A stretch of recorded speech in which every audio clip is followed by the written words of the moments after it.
Aga kuu selle missiooni minu arust kõige lihtlabasem ja kõige lapselikum argument on see, millest saab aru iga inimene, et praegune meie tehnoloogia tase, mis me siin kõik teeme oma iPhone'ide ja asjadega, on väga-väga kaugel sellest, mis ta oli 69. aastal. See oli pööraselt algeline. Ja miks me siis ei ole tagasi läinud?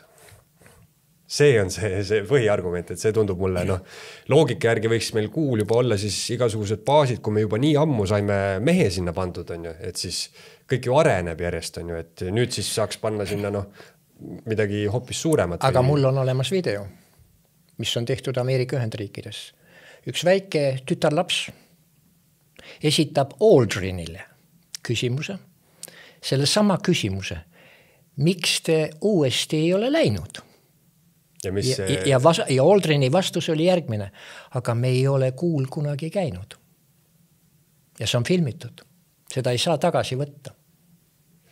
Vot selle peale ma mõtlesin just, et Neil Armstrong on juba surnud, aga Buzz Aldrin on tegelikult veel elus. Ja siis ma mõtlesingi sellisele inimfaktorile, et oli, mis oli toona, kuidas sind igati mõjutati, mida iganes on ju. Aga et kui inimene läheneb surmale, siis kas inimlikult ei teki soovi õigust rääkida? Jah, ikkagi nii-öelda südamelt ära rääkida. Absoluutselt. Ja ta ütles ka, et sa oled liiga noor nii tõsiste küsimuste esitamiseks, aga ma võin vastata. No selline meedias kajastatud põhiargument sellele, miks me tagasi ole läinud, on see, et see on liiga kallis, et raha ei ole. Ja.